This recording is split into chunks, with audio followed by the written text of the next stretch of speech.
ఎవరిది మత పిచ్చి అంటూ చాడా శాస్త్రి గారికి సంబంధించిన ఒక కథనం చూద్దాం.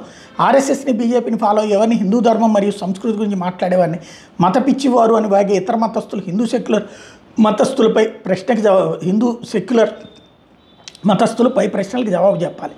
హిందూ ధర్మం గురించి మాట్లాడుతున్న ఏ ఒక్కడు ఏనాడు ప్రపంచమంతా హిందూ ధర్మమే ఉండాలని మాట్లాడలేదు. ఏ హిందువు కానీ ఏ హిందూ సంస్థ కానీ ఏదో మత ఆదేశం ప్రకారము లేదా అంతర్జాతీయ ఎజెండాతో ప్రపంచంలో అందరినీ హిందూ ధర్మంలోకి తీసుకురావాలని ఒక ఎజెండాతో అదే జీవితంగా పనిచేయడం లేదు. వాళ్ళు కేవలం ఈ దేశంలో మిగిలి ఉన్న హిందూ ధర్మాన్ని దాని సంస్కృతిని కాపాడుదామని ప్రయత్నిస్తున్నారు అంతే. దానికే తోటి హిందువుల చేతే తిట్లు తింటున్నారు.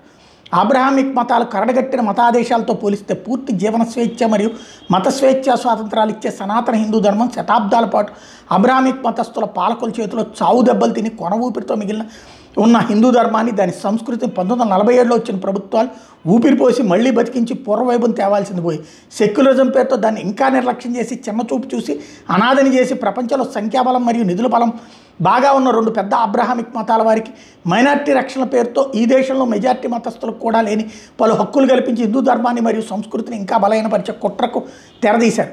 ఈ కుట్రను బయటపెడుతూ నిద్రాణంలో ఉన్న సాధారణ హిందువులను చైతన్యపరిచే ప్రయత్నం చేస్తున్న హిందూ ధర్మ మద్దతుదారులను మత పిచ్చిగాళ్ళు అంటే మా దేవుడు ఒక్కడే దేవుడు, మా దేవుడిని నమ్మని వాళ్ళు పాపాత్ములు లేదా కాఫీర్లు, అలా నమ్మని వాళ్ళని ఏదోలా మోసం చేసి మభ్యపెట్టి వాళ్ళ దేవుళ్ళని చులకనగా మాట్లాడి వాళ్ళ కష్టాల్లో ఉంటే ఆ బలహీన స్థితిని మతం మార్చడానికి ఉపయోగిస్తూ రోడ్ల మీద, ట్రైన్స్లో, హాస్పిటల్స్లో, పార్కుల్లో, ఆఖరికి హిందూ దేవాలయాల దగ్గర కూడా మత మార్పిడి కోసం ప్రచారం చేస్తూ చివరికి హిందువులు గ్రామాల్లో, పట్టణాల్లో వాళ్ళ ఇళ్లల్లో కూడా వాళ్ళని ప్రశాంతంగా ఉండనీయకుండా ముష్టి వాళ్ళలా కాగితాలు పట్టుకుని తిరుగుతూ తలుపులు కొడుతూ మత మార్పిడి చేసేవాళ్ళు మతోన్మాదులు కాదా?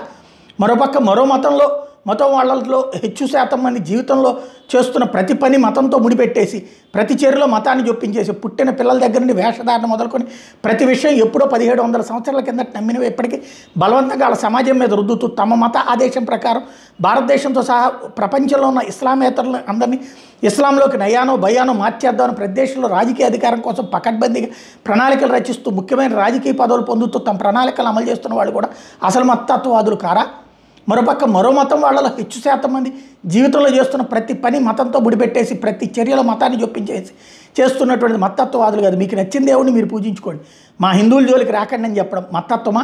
హిందూ సెక్యులర్స్ ఆలోచించండి. మీ గుర్తింపుకి, మీ మనుగడికి మీ సంస్కృతి ముఖ్యం.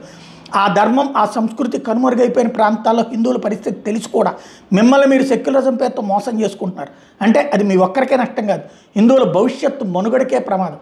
ఈ దేశంలో ఏ ప్రాంతంలో అయినా హిందువులు మెజార్టీగా ఉన్నంతవరకే సెక్యులర్ ఉంటుంది. మరోసారి అడుగుతున్నాను, ఇప్పుడు చెప్పండి, ఎవరిది మత పిచ్చి అన్నటువంటిది రైజ్ చేస్తున్నారు ఆయన.